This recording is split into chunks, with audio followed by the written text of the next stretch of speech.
I get into this week's guest, I wanted to just do a quick reminder that there is a Be Fearless event coming up in April, on April 27th. It's in Brooklyn, New York, and we've got a really incredible roster of speakers and attendees. So if you live in the tri-state area and you want to get mentored and network with super ambitious executives, entrepreneurs, and other young professionals, then go to the show notes of The New Unfiltered and grab a ticket before they sell out. On top of that, every single Saturday, a new rendition of Stay Fearless or Die Trying gets right into your inbox. So if you want to know more about personal branding and being an entrepreneur, as well as join a community that gives you access to not only future Be Fearless events, but webinars with super successful other entrepreneurs and executives as well, then you can get more about that in the show notes. So this week, I wanted to talk about money with two ex-Wall Street girlies, as they call it, the co-founders of Alinea, which is an investing platform for Gen Z. Of Alinea here, and I've just got so many questions. So thank you guys so much for being here. Thank you for having us. So you guys started Alinea 2+ years ago, correct? Correct. But you had Wall Street backgrounds. So now I have talked to so many ex-Wall Street people who have either gotten into crypto and or something similar, started their own company. So I would love for you to start with walking through why you decided to go this route instead of a potentially very lucrative ongoing career on Wall Street. Yeah, so actually the idea for Alinea started in college with Anam. We both interned on Wall Street and realized while we were there that we didn't know how to invest our own money. And when we came back to school, we realized that a lot of our girlfriends and friends just didn't know what to do with their money. And so it was the first time we had some internship money or some money to the side that we wanted to invest, and we really just had no clue what to do with it. And that's when we started working on Alinea. Were you guys friends prior to starting this? No, we were both studying economics. Okay.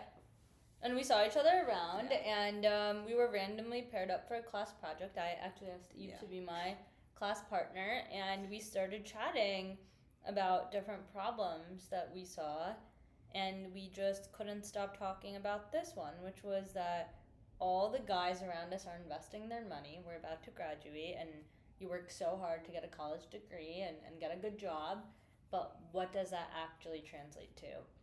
And so many of our female friends were just afraid of investing, and that's really what we wanted to crack. How can we serve this market better? A lot of people who struggle, especially when it comes to talking about money or handling money, were not taught about it when they were younger, myself included. So I've had to figure out how to get out of debt and all of that on my own, which is very difficult. But when I was growing up, things like Alinea, Acorns, Robinhood, this was not around. So both of you growing up, were you educated about money? I mean, were you in debt from university?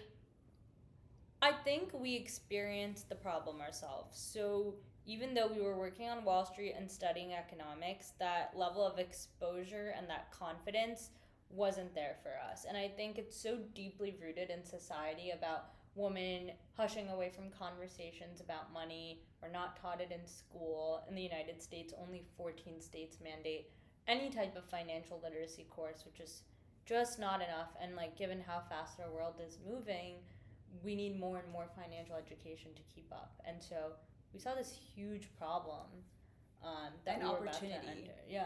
An opportunity to change things, because we were in a position where we were lucky enough to have these Wall Street backgrounds and to have economics majors, and we still didn't know what to do with our money. So you can only imagine what the rest of the United States is experiencing. I don't know if you guys know the answer, but you probably know it more than I would. What is the starting salary of where you guys were on Wall Street before? I mean, obviously pre-Alinea, but what is that starting salary for somebody who wants to go right from university to basically working on Wall Street? So it's changed a lot. It's changed a lot in the last few years. Today, it's about 100 to 120K as a base salary. Okay, but right out of college? Right out of college, yeah. That is probably one of the highest paying jobs then, right? In comparison to software engineering and the analyst jobs on Wall Street are basically pretty similar. And how long did you each You're work? gonna get destroyed for that. Why? Software engineers can get paid a lot. But initially? Yeah. I'm trying to imagine being 23, 24. I didn't go to college, out of college and making 120K. But I think I read an article, it was maybe Morgan Stanley or JP Morgan or something like that, and they said that even though you make so much money on Wall Street, you know, what's the word?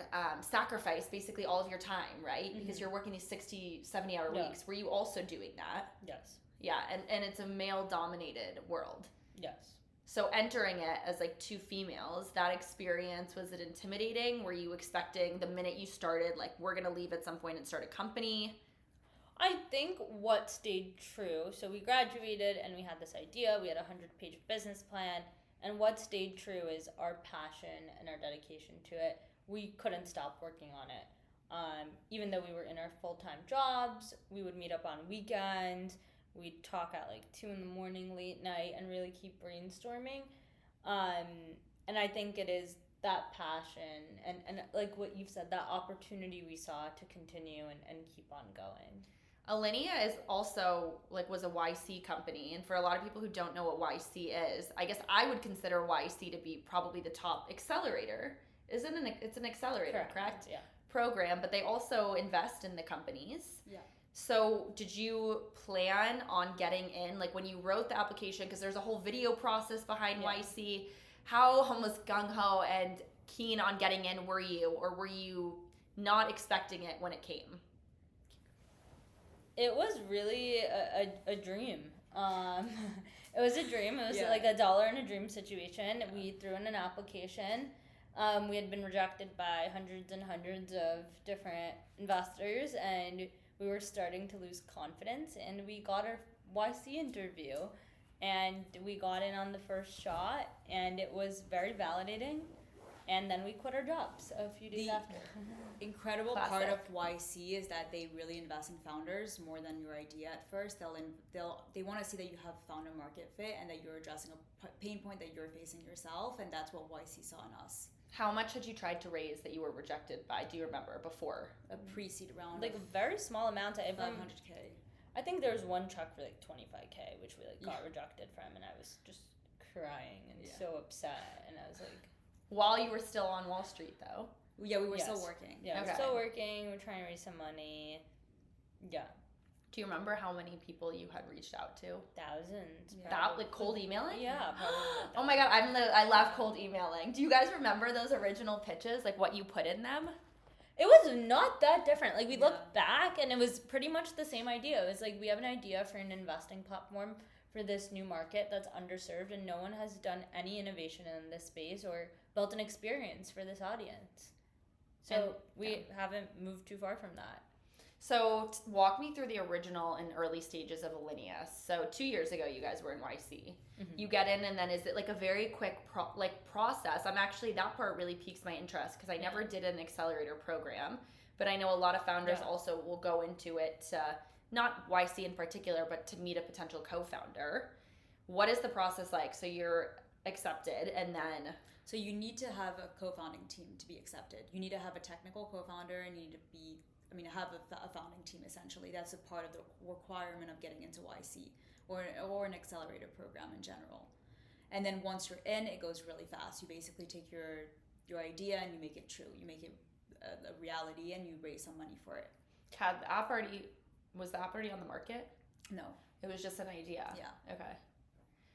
What about like Robinhood, Acorns? Were you in competition with them early on? You know, I just think we've always had a really different angle and focus, and Robinhood and Acorns. So how we like to frame this, right, is that the problem of getting a brokerage account, like that's easy to do in our day and age. You can do that. The problem that's not solved for is, hey, you have $5,000. What exactly should you be doing with that? And so we're really here to personalize that experience and guide you and help you as an individual solve these problems. So you tried to raise that $500K and it was rejected. So then you get into YC, and did you immediately quit your jobs? Yeah. We had to. We got a call from Michael Seibel who said you have 24 hours basically to quit your jobs. Really? Oh my god, that's like a movie. I've watched all of his and Gary's YouTube videos. And for anyone who is also an aspiring entrepreneur, I send so many people who either need to raise money or want to. Basically the manuscript from YC. Yeah. I know that there's like some, it can be like a lot of nepotism, I guess, in YC, But I think at the end of the day, regardless of whether somebody got into it, having known somebody there, I mean, a lot of these companies have scaled and grown and or been acquired way faster than other programs. So at the end of the day, they know what they're doing. So they call you and then you quit your jobs. Do you write in something? Like, how does that work? How do you quit your job on Wall Street? I mean, it was like any other process. You gave your 2 weeks, and that was sort of it. I'm sure it was somewhere for you. Eve was at a growth stage startup at this point. Yeah, just gave our notice. And we just took this leap of faith into starting a company. Our friends thought we were crazy. I mean, they had really thought we had lost it. Yeah. No one around us knew what YC was also, so it was... Yeah, and I think, like, New York, being in New York, being woman, wanting to start an investing app, it was just all unheard of. Were there any things along the way between YC and your guys' careers on Wall Street where you realized that just men run the world of Wall Street? Like, were you guys ever in meetings or ever losing out on deals in competition with guys on the team? So I'm going to take a more positive approach on this. I think it's great that we're at a point where consumer fintech is as established as it is, and I think now it's time to tap into those markets that have been left behind, because again, that is where the opportunity is. And we know the numbers, like women are graduating at higher rates, both from undergrad and grad schools.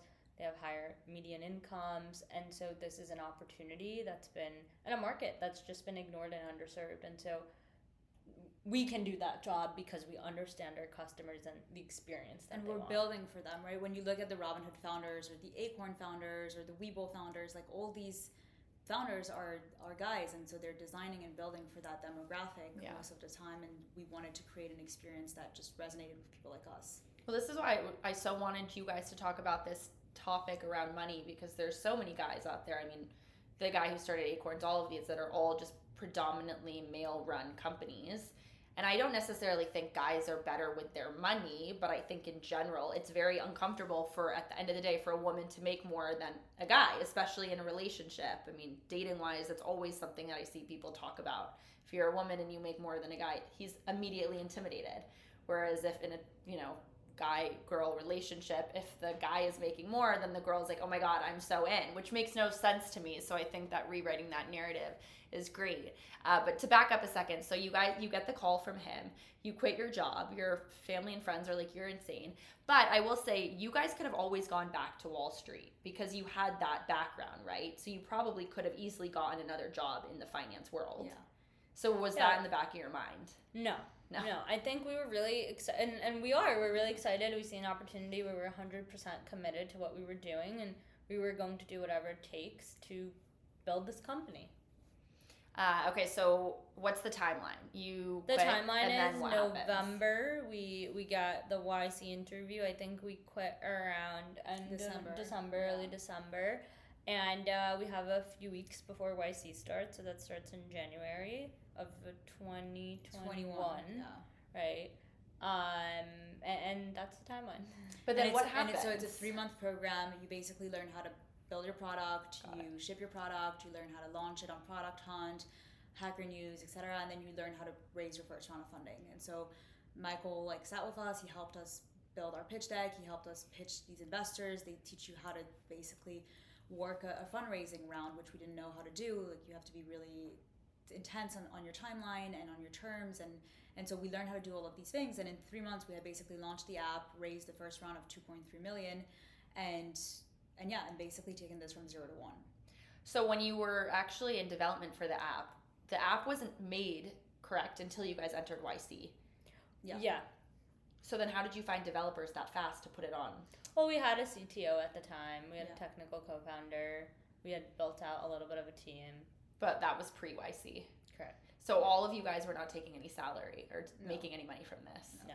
Oh my God, that's super scary. It was really stressful. I think that was the most stressful period of our lives, probably. Yeah, it was really intense also because we were just dealing with so many different factors at the same time. You also go from a really corporate life and having a boss and being told what to do to now you have to set up your own schedule and manage yourself and YC was helpful for this, setting milestones and goals and processes.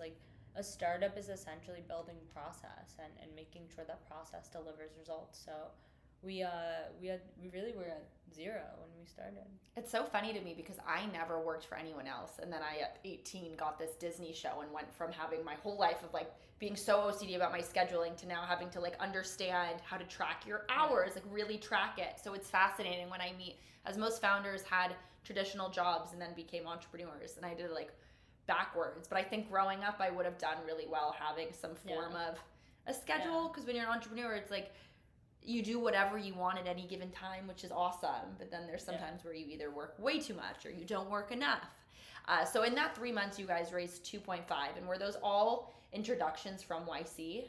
Yeah. So when you get into YC, you're getting flooded.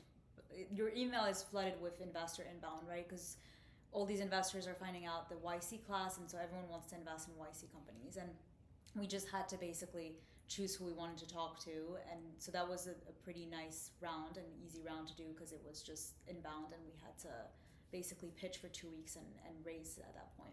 That being said, it was not easy. No one believed in this idea. They were like, it's not going to work.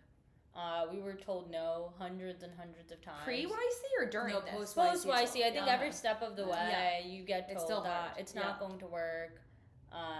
This is a stupid idea. No one's going to want to use this. No one's going to want to pay for this. No one's going to pay for this. So, I mean, that's always been... And we heard that up until recently. So I think that's just, the journey of being an entrepreneur. Yeah. Do you guys remember who you confided in? I mean, was it just each other in those early days? Or who would you call when you were like, this just doesn't work, or people are not? Like, we thought we were going to get this money, and then we didn't. I think we were like stress eating desserts. We'd like rant about it, and then we'd go back. So it was great to have each other. I think we do this to this day, and we have a support system.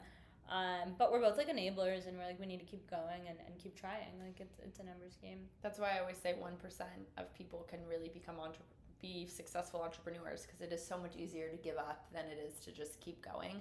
I don't want to use the word coaching, but trying to walk a friend of mine who has a consumer-based company the other day through fundraising, and he could not get through his mind that you want to raise as much money in as little amount of time as possible. And I think there really is a formula for that. Do you remember any of the ways or like the timelines specifically that you were like, this is the first week, and then in the second week, and then do you remember also thinking what happens if you don't raise this money? I mean, you guys wanted 2.5. Was that what you were aiming, or you wanted more or less? Yeah, we wanted to raise 2. So we raised 2.3, and the goal was to schedule as many calls as possible in a small time frame. And so you want to schedule as many meetings, like basically 12, 13, 15, 16 meetings a day, all back to back for 2 weeks, and just keep going essentially, and tell investors, I have like 500K of the $2 million round closed, like it's now or never. And that's how you build up your hype. It's also pretty comical. Like, here we are, I don't know how, we're like 24, I think, or like 23. It's like kind of funny. And we're like sitting here and we're telling these really experienced, older, usually white men that, hey, we're going to build this investing app that's going to be a huge success, and it's going to cater to this underserved market. And some people get it, and some people are just like, this is funny. Good luck. See you later. Like, or not. So yeah, I mean, that was part of the journey, and I think we learned so much as first-time founders and as first-time just like doing this. At this point, though, you're also in your 20s and living in New York, so how are you affording? People don't realize with like fundraising, you're expected to, raising money is a full-time job, but then you have to also run the company. So how did you guys afford to exist during this process? We had an initial check from YC. So when YC invested in us, we had some initial funding at that point. That's we were burning through savings. It was not glossy. We were working out of a basement. We had like friends visit us, and they're like, "You quit your job to work out of a basement." Whose basement was this? It was like a Columbia startup lab, but there were no video. No windows. No videos. TikTok. There were no windows. So it wasn't like this beautiful, glamorous life. No, I mean, it never really is. Even when I feel like people have made it, they're still not necessarily in the most glamorous position. So after that YC experience, were you able to kind of hit the ground running, like it was all done and then the company just like worked on its own, or was there still no? Okay, so walk me through that. Why not? No, like, how does that work? I think that was, we had a product. We really believed in like people don't want to invest and people don't want to learn about like companies. Like investing is hard because people don't know what to invest in. And so how can we make that easier? So our first stab at it was this concept called playlists. And playlists are a thematic portfolio. You can invest in Warren Buffett, Nancy Pelosi, in beauty, in retail. So we came up with these like categorical portfolio buckets. And we really struggled for about a year. We launched a lot of versions of the app. We did social investing. We tried so many different things, and it took us a year and a half to really crack the product market fit, essentially. And was it just you two at this time, or you had this CTO? We had a team. We had a Okay. team. Yeah. We had a team. We were a small team, single digits, coming in every day, working really hard. Yeah. But nothing was happening. And we also really struggled to like, we know who our audience is, but it's like, what's the fastest, quickest way to find them and get this message there? So we had a lot of different efforts at play, and ultimately none of them came to fruition until, I think it was someone from YC sat us down and they're like, your biggest regret in life right now is going to be not posting on TikTok. And we were so afraid to get on TikTok because it felt so cringe. Yeah. And I was like, what are my friends gonna say? Yeah. Like, what is my family going to say? I don't want to get on TikTok. Like, that is so embarrassing. And we kind of had this moment with ourselves, and we were like, we will regret not doing this. And so we started posting, and there was no success off the bat, but I think 6 months in, we had our first viral TikTok. Yeah. And then we understood at that point that that's how you can really reach your audience. And you can have a real effect. So right now, if there was somebody listening who wanted to start something for people in the Gen Z space, would you say that TikTok is the number one sales place? I would say social media is so powerful, right? Like, yeah, social media is incredibly negative and has like negative impacts on your brain and all of that, but it is an incredibly powerful tool to reach a lot of people who have concentrated interests in one shot. And I think that was the finding, is it's really hard to find a tool as powerful as social media to reach a lot of people in a really short amount of time. Money in general is a taboo topic. Yeah. And I think especially for young people, and I will never still understand why that is, but why do you guys think that is? I mean, you have entered this space that's a totally almost unknown space, especially for Gen Z. So why do you think that discussions around finance are still so awkward or uncomfortable? I think so many people resonate with their content and our account because they experience this problem and this struggle.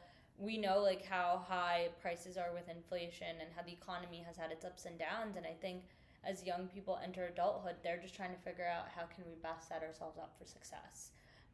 And there's a really large inclination to learn. And actually during YC, investing is at the cultural forefront. We had the whole Robinhood, GameStop, we had this whole wave of FinTech. It was the first time, I think, in history where people are talking about money at such a large open scale and so many young people. So it really was a breakthrough for our business, our brand, our product. And I think it's only going to come more and more forward.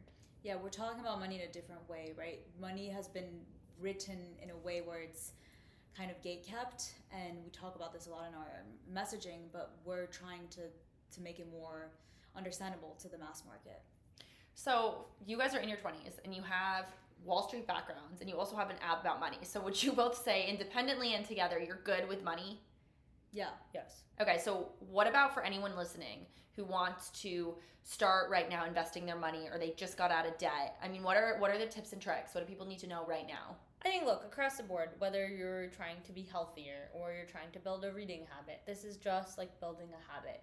And consistency and discipline is at the core of this. And so what we really urge our community to do is you have to think of this over a long period of time. It's not gambling. Your money will not double in a day or two. It's going to take a lot of time to see results.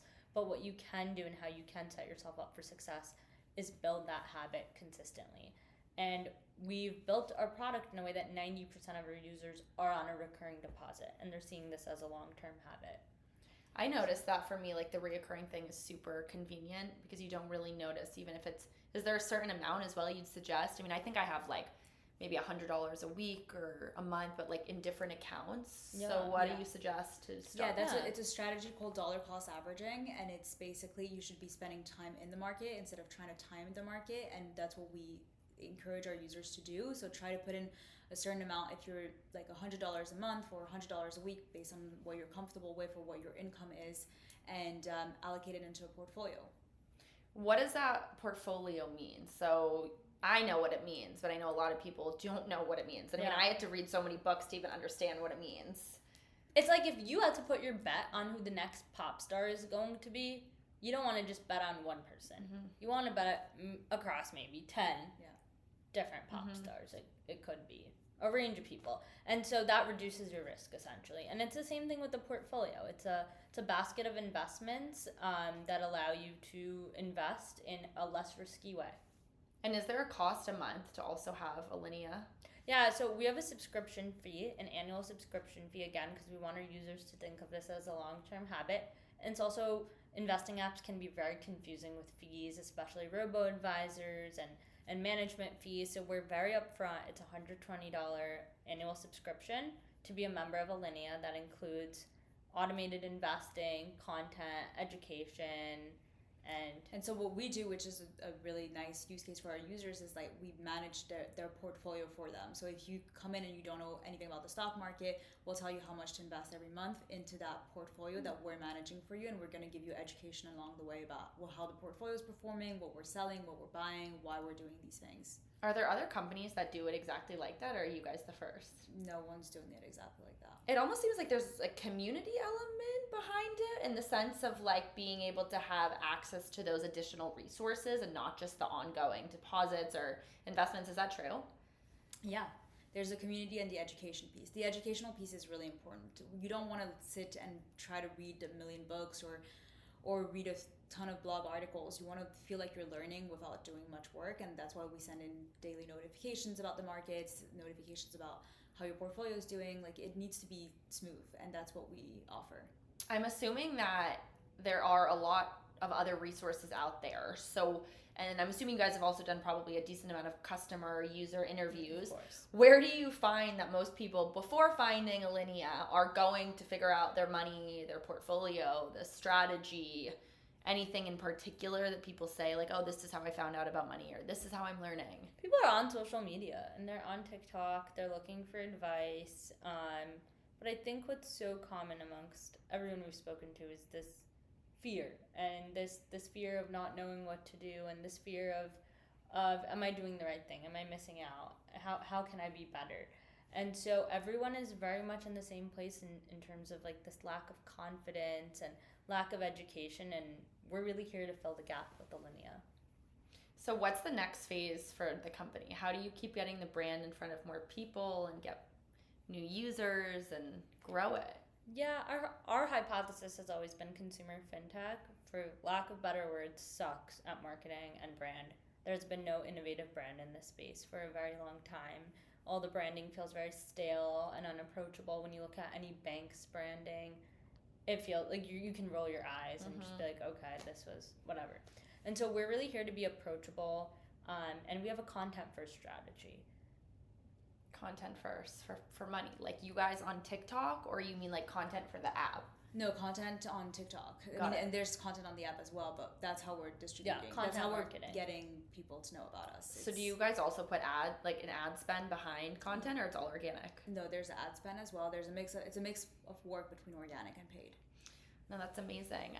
So I guess my last question for you both would be, you guys are co-founders. Yeah. You're also friends and you knew each other in college. So if somebody wants to start a company and wants to find a co-founder, any advice for that journey? Like, what are certain traits you should look at as a successful co-founder relationship?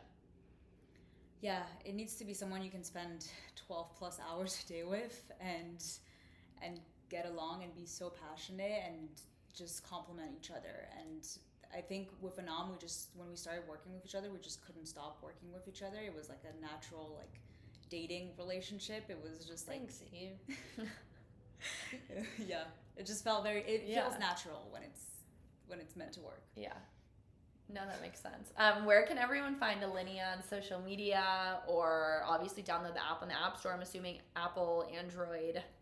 So we're on the App Store. Okay. You can download Alinea on the App Store. You can follow us on any of our social media accounts. Alinea Invest on Instagram. Anam and Eve on TikTok. Also Alinea Invest on TikTok. Yeah. I love the name. I never even asked you how you guys came up with. That's a great story. Yeah, so the name is from a Latin and French word. It means, Alinea means à la ligne, which is to indent to a new paragraph, and it's to create a new chapter in the world of money. Love that. Oh, it's like, so I wouldn't even, it seems like such a simple word, but there's such a deep Yeah. meaning behind it. Yeah. Well, I'm so excited for you guys. Thank you so much for being on the New Unfiltered.